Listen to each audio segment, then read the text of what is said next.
आपके समाज के अंदर सरजमीन मैनारेगा के अंदर जामा मस्जिद के अंदर एक दीनियात का निज़ाम चलता है और वो बच्चे आपके सामने प्रोग्राम पेश करेंगे, अपनी कारकर्दगी का इजहार करेंगे। और मुझे यकीन है, मुझे उम्मीद ही नहीं बल्कि यकीन है कि जब आप हमारे बच्चों के प्रोग्राम को देखेंगे, हमारे बच्चे के टैलेंट को देखेंगे, वो अपना प्रोग्राम पेश करेंगे, टैलेंट दिखाएंगे, तो मुझे यकीन है कि इंशाल्लाह बेहद खुश होंगे। जहाँ तक हर फन वाला हमारे मकतब के अंदर बच्चे हैं, जो कुछ बच्चे ऐसे हैं जो किताबत के अंदर हिस्सा लिए हैं, यानी तकरीरों के अंदर कुछ बच्चे तकरीर पेश करेंगे आपके सामने। कुछ ऐसे बच्चे भी हैं जो ग्रुप के साथ अपनी नज्म को पेश करेंगे। कुछ बच्चे ऐसे भी हैं जो नाच पानी करेंगे, आपको मदीना की गलियों में घुमाएंगे। कुछ बच्चे ऐसे हैं कि जब आप सुस्त हो जाएंगे या आपके अंदर नींद आने लगेगी तो हमारे अंदर नींद को भगाने का फार्मूला भी हमारे बच्चे के पास है। वो इंशाल्लाह मुकालमे की शक्ल में, डरामे की शक्ल में इंशाल्लाह आपकी नींद की ऐसे उड़ा देंगे आपकी नींद को कि अगर हंसे नहीं तो बोलिए कि वाकई मौलाना आरिफ साहब ने झूठ बोला है। मैं ये दावे के साथ कहता हूँ कि इंशाल्लाह हमारे बच्चे जो प्रोग्राम पेश करेंगे और मुकालमा पेश करेंगे तो आप अपनी हंसी को बर्दाश्त नहीं कर पाएंगे। बस हमारे बच्चों के लिए दुआ देते रहिएगा, हमारे बच्चों की हौसला अफजाई करते रहिएगा और मुस्कुराते रहिए। हमारे बच्चों की कामयाबी के लिए दुआएं देते रहिए और हमारा जो मकतब यहाँ निज़ाम चलता है आपकी सरजमीन पर, उसके लिए दुआ कीजिए कि अल्लाह ताला हमारे बच्चे जो यहाँ आपकी दुनियात में, आपकी सरजमीन मैनारेगा के अंदर जो बच्चे पढ़ रहे हैं दुनियात के अंदर, अल्लाह ताला इनके इल्म में मजीद तरक्की अदा फरमाए और जो इनके मुआविनीन हैं अल्लाह उनकी उम्र को सेहत तंदुरुस्ती अदा फरमाए और को मजीद तरक्की अदा फरमाए। हमारे बहुत सारे दोस्त अहबाब ऐसे भी हैं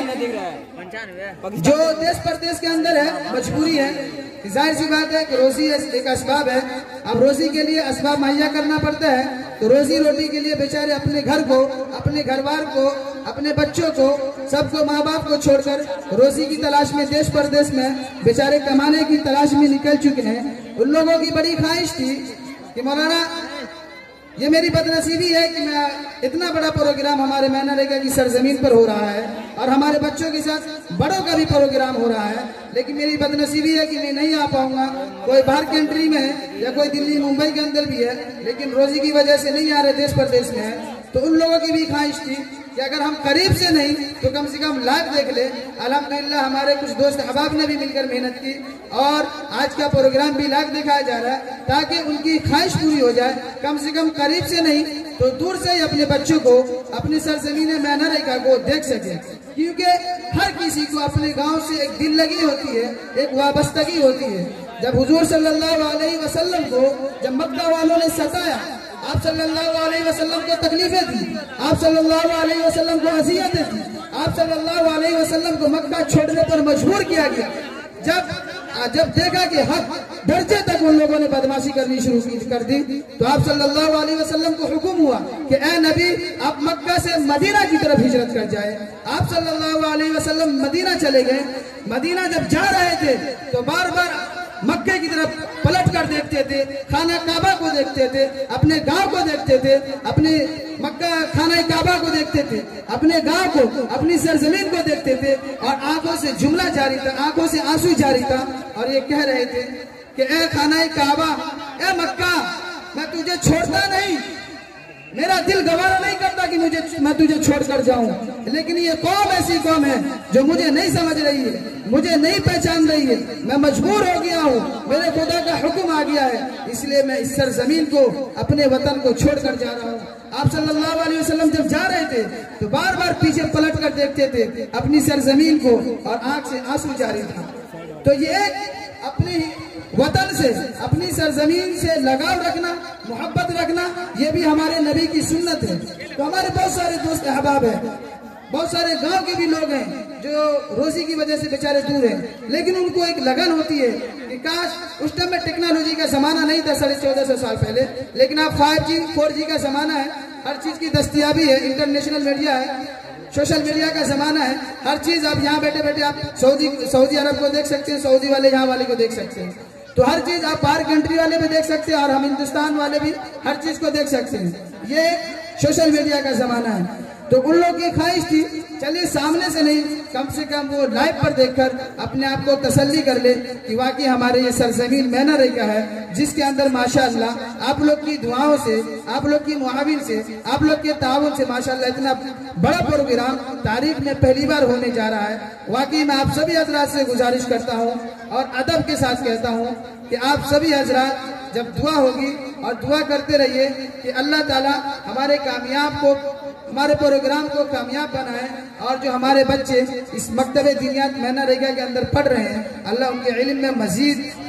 बढ़ोतरी फरमाए और हमारे मकतबे दीनियात मैना रेखा को मजीद तरक्की अदा फरमाए। मैं बहुत देर तक मैं अपनी बात कर लिया, बात बहुत ज्यादा लंबी हो गई क्योंकि अभी माशाल्लाह तमहीदी बात भी होगी और हमें अपने बच्चों का प्रोग्राम भी शुरू करना है क्योंकि बहुत सारे हजरात माशाल्लाह आ गए हैं। मैं आखिरी बात कहकर अपनी बात खत्म करता हूँ। मुझे उम्मीद है कि आप सभी हजरात जो बाहर घूम रहे हैं, टहल रहे हैं या फिर रहे हैं, मैं उनसे एक बार आखिरी रिक्वेस्ट कर रहा हूँ कि आप पंडाल के अंदर तशरीफ ले आए और हमारे बच्चों का प्रोग्राम देखिए। मैं इसलिए आपको बार बार कह रहा हूँ कि हमारे बच्चे हैं,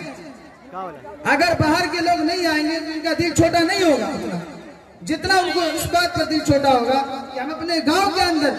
मैं अपने गांव के अंदर पिंडाल के अंदर स्टेज पे खड़ा था या खड़ी थी, मैं अपने प्रोग्राम को पेश किया लेकिन हमारे चाचा या हमारे दादा या हमारे अब्बू नहीं थे सामने, बहुत दिल छोटा होता है। जो इस लाइन से गुजरा पढ़ाई की लाइन से, आप पूछिए कि जब किसी बच्चा को प्रोग्राम पेश करता है या उनकी दस्तार बनती है या उसे कोई अवार्ड मिलता है, अगर उनके गार्जियन नहीं आते तो दिल कितना छोटा हो जाता है, मायूस हो जाता है, नाउम्मीद हो जाता है और वो बच्चा आगे बढ़ने के सोचता है कि यार मैं पढ़ के क्या करूंगा, जब हमारे गार्जियन हमारे मतलब हमें जिस वक्त हमें सपोर्ट की जरूरत थी, जिस वक्त हमें हौसला की जरूरत थी, उस वक्त हमारे गार्जियन ने मुझे सपोर्ट नहीं किया, उस वक्त मेरे गार्जियन ने मुझे हौसला अफजाई नहीं की, हमें दुआएं नहीं दी, हमें देखा नहीं, तो दिल छोटा हो जाता है और बाद बच्चे ऐसे भी होते हैं जो छोड़ देते हैं पढ़ाई। तो इसलिए मैं आप सभी से गुजारिश करता हूं कि आप जितना जल्दी हो सके अपने काम से फारिग होकर पंडाल के अंदर तशरीफ लाएं और हमारे बच्चों की हौसला अफजाई करें। इंशाअल्लाह मैं अपने प्रोग्राम को बाज़ाब्ता आगाज करता हूं। इससे कबल मैं हजरत मौलाना मुफ्ती सरफराज साहब मज़ाहिरी को दावत देता हूं, इमाम खतीब जामा मस्जिद मैना रेखा आए और कुछ तमहीदी बात आप